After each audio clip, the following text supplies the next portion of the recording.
Hello everyone. Daily current affairs हम daily लेकर आते हैं अंडर 10 मिनट्स। आज है 7 अगस्त 2021।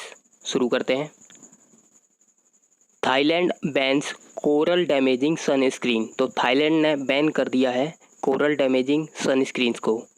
Thailand has banned sunscreen comprising of chemical that damage coral from all of the its marine national park.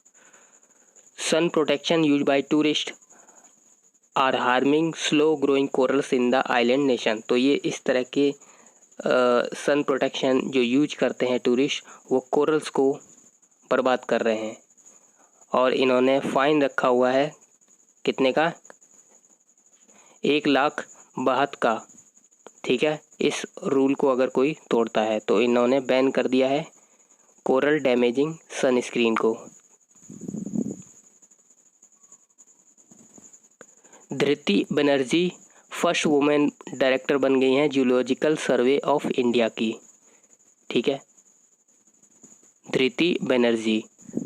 Zoological survey of India was founded in July 1916। 1916 में zoological survey of India को found किया गया था। It is headquartered in Kolkata.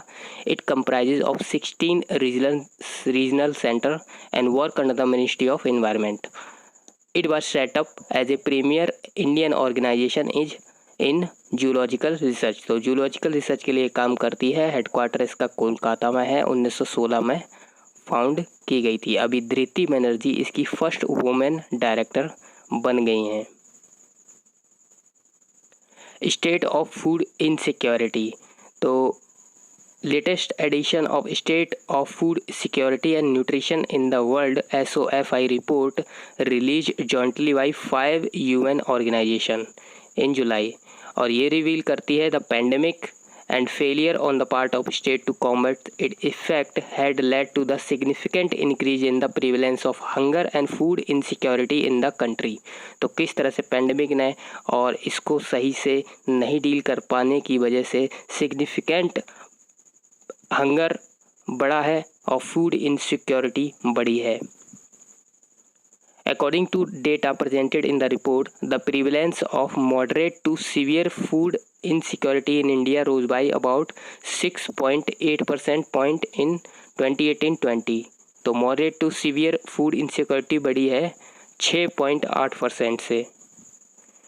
Data show that there were about 43 crore of moderate to severe food insecure people in India in 2019। 2019 में ही 43 करोड़ लोग moderate to severe food insecure हैं। Okay,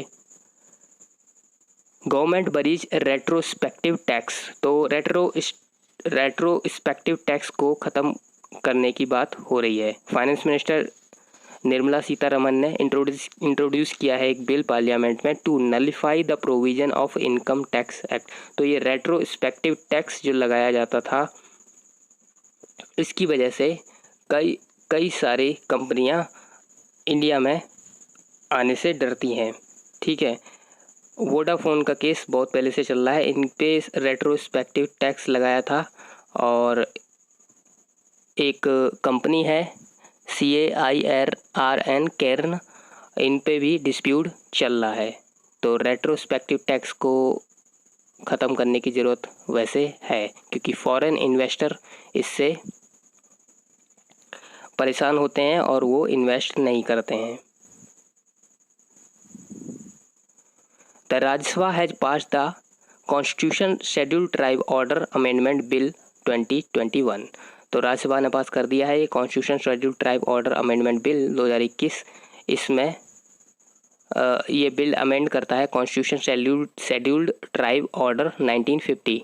bill ने remove किया है अबोर्ड ट्राइब को from the list of identified ST इन अरुणाचल प्रदेश। तो अरुणाचल प्रदेश में जो लिस्टेड आइडेंटिफाइड ST हैं उसमें से अबोर्ड ट्राइब को हटाया है और कुछ ST को अदर ट्राइब से रिप्लेस भी किया है।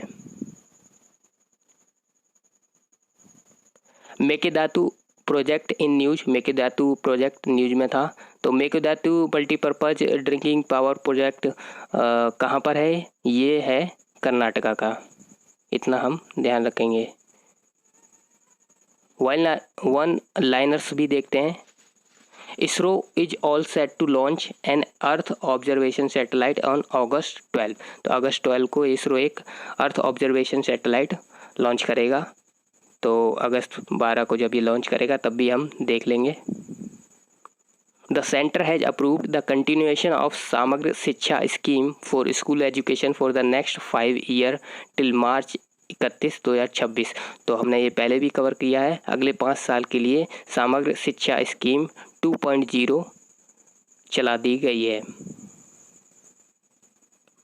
हमें सपोर्ट करने के लिए आप सब्सक्राइब कर सकते हैं। That is all for today. Thank you.